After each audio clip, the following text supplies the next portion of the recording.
El río es una oportunidad gigantesca que tenemos nosotros también de conservar una columna vertebral ecosistémica, un hotspot de biodiversidad que tenemos en la región. Nos está dando señales de que se necesita intervenir hace tiempo ya. Yo creo que en ese sentido autoridades estamos en deuda, yo también creo que comunidades estamos en deuda con el río. Cómo el desarrollo sostenible de una cuenca puede contribuir no solo a mejorar o a sostener ciertos estados de biodiversidad, sino también a las mismas personas. Los modelos integrados de gestión de cuenca deben orientarse en términos más transversales. Una solución más factible que nosotros vemos que puede también generar más interés de las mismas autoridades y de las mismas comunidades, no solo velando por el cuidado de la naturaleza, sino también por el desarrollo de las personas.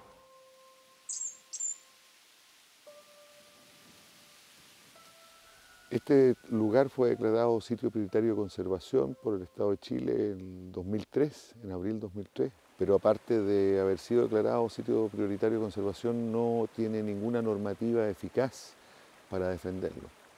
Y hoy día toda la protección que tiene el río Maullín es por parte de privados, digamos.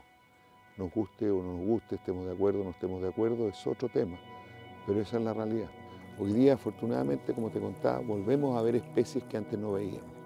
O sea, esto quiere decir que al ponerle un poquito de empeño, digamos, no mucho, empieza a restablecerse el equilibrio o el ecosistema.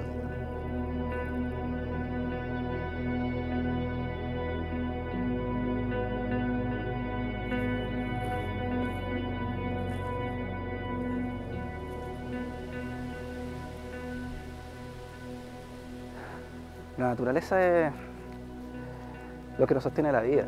La protección de la naturaleza es lo que nos puede dar una trascendencia hacia el futuro, a las próximas generaciones. La biodiversidad es el principal recurso que tenemos a nivel país, a nivel región. Es lo que nos puede sostener un desarrollo a futuro. Creo que el río Maullín representa una oportunidad y un desafío gigantesco para plantear nuevas posibilidades de desarrollo, porque si seguimos así vamos a terminar viviendo en ciudades entre desiertos y eso podría ser nefasto para todos. No quiero ni pensar el hecho de que desaparezca el bosque del río. No quiero ni pensarlo. Porque los efectos no son inmediatos de partida. Lo segundo, existe el punto de quiebre en la conservación, en el sentido que si uno frena a tiempo puede restablecer, pero ya hay un punto de quiebre donde ya no hay vuelta atrás. Sería una pena porque desaparecerían muchas especies, se desequilibraría absolutamente el ecosistema, afectaría a todos los aledaños que están acá y los afectaría no solo en los temas sentimentales, sino que también en los temas de trabajo y que lógicamente cambiando esto cambia todo el ecosistema, digamos, o sea, se van a ver todos afectados. Pero lo más importante, que los chilenos empiecen a conocer su territorio y de esta manera generar una cierta conciencia y sentido de apropiación. Apropiación en el sentido de decir esto es mío, ¿ah? No en el sentido tradicional de la propiedad privada, sino en el sentido más colectivo. Es decir, esto es un patrimonio que nos pertenece a todos y que por lo tanto tenemos que resguardar.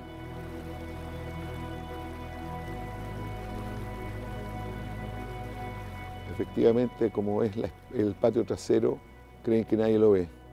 El efecto de la piedra en el agua, cuando uno la tira, se ve en todas las acciones que tenemos. Por chiquititas que sean o por microscópicas que sean, hay efecto. Nuestras acciones son hoy día sumamente relevantes. Sumamente relevantes.